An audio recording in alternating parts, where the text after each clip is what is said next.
Chapter 58. Of deeper matters and God's hidden judgments which are not to be inquired into. My son, beware thou dispute not of high matters and of the hidden judgments of God, why this man is thus left, and that man is taken into so great favour, why also this man is so greatly afflicted, and that so highly exalted. These things pass all man's power of judging, neither may any reasoning or disputation have power to search out the divine judgments. When therefore the enemy suggesteth these things to thee, or when any curious people ask such questions, answer with that word of the prophet, Just art thou, O Lord, and true is thy judgment. Psalm 119, verse 137. And with this the judgments of the Lord are true, and righteous altogether. Psalm 19, verse 9. My judgments are to be feared, not to be disputed on, because they are incomprehensible to human understanding. And be not given to inquire or dispute about the merits of the saints, which is holier than another, or which is the greater in the kingdom of heaven. Such questions often beget useless strifes and contentions.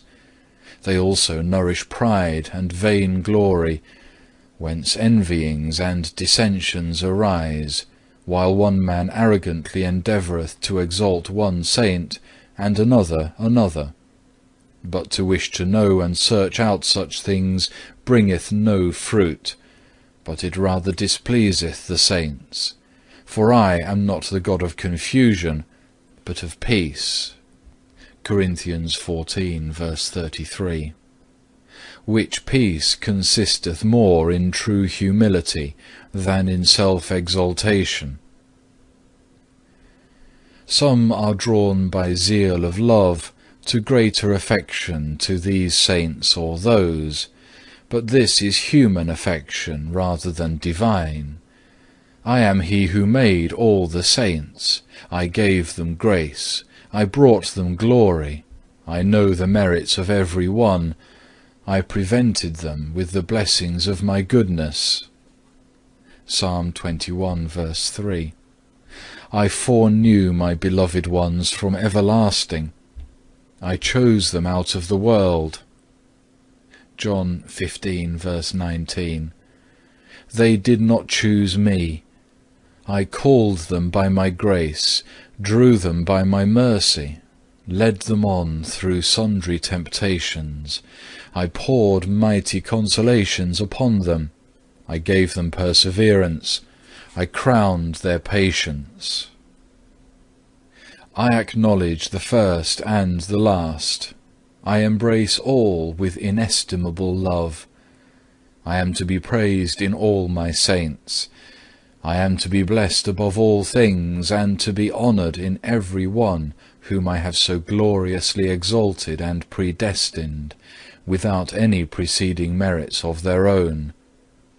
He therefore that shall despise one of the least of these my people honoureth not the great, because I made both small and great. Wisdom 6, verse 8. And he who speaketh against any of my saints speaketh against me, and against all others in the kingdom of heaven. They are all one through the bond of charity. They think the same thing, will the same thing, and all are united in love one to another. But yet, which is far better, they love me above themselves and their own merits. For being caught up above themselves and drawn beyond self-love, they go all straight forward to the love of me, and they rest in me in perfect enjoyment. There is nothing which can turn them away or press them down, for being full of eternal truth, they burn with the fire of inextinguishable charity. Therefore, Let all carnal and natural men hold their peace concerning the state of the saints, for they know nothing save to love their own personal enjoyment. They take away and add according to their own inclination, not as it pleaseth the eternal truth. In many men this is ignorance. Chiefly is it so in those who, being little enlightened, rarely learn to love anyone with perfect spiritual love. They are still much drawn by natural affection and human friendship to these or to those, and as they reckon of themselves in lower matters, so also do they frame imaginations of things heavenly. But there is an immeasurable difference between those things which they imperfectly imagine, and these things which enlightened men behold through supernatural revelation. Take heed, therefore, my son, that thou treat not curiously those things which surpass thy knowledge, but rather make this thy business and give attention to it, namely, that thou seek to be found, even though it be the least, in the kingdom of God. And even if any one should know who were holier than others, or who were held greatest in the kingdom of heaven, what should that knowledge profit him, unless through this knowledge he should humble himself before me, and should rise up to give greater praise unto my name? He who considereth how great are his own sins, how small his virtues, and how far he is removed from the perfection of the saints, doeth far more acceptably in the sight of God than he who disputeth about their greatness or littleness. They are altogether well content, if men would learn to be content, and to refrain from vain babbling. They glory not of their own merits, seeing they ascribe no good unto themselves, but all unto me, seeing that I of my infinite charity have given them all things. They are filled with so great love of the divinity, and with such overflowing joy, that no glory is lacking to them, neither can any felicity be lacking. All the saints, the higher they are exalted in glory, the humbler are they in themselves, and the nearer and dearer are they unto me.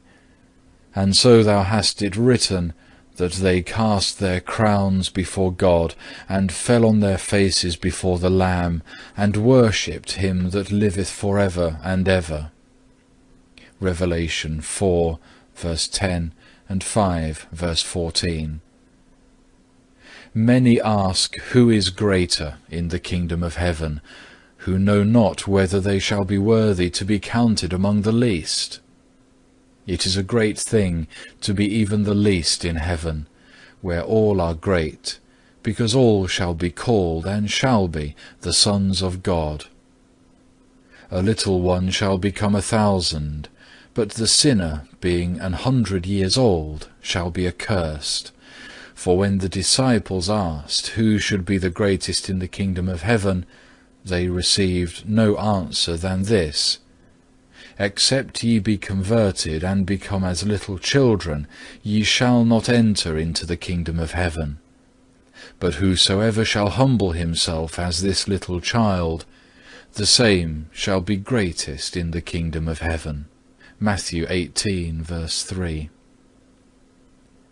Woe unto them who disdain to humble themselves willingly with the little children, for the low gate of the kingdom of heaven will not suffer them to enter in. Woe also to them who are rich, who have their consolation here. Philippians 2, verse 21. Because whilst the poor enter into the kingdom of heaven, they shall stand lamenting without.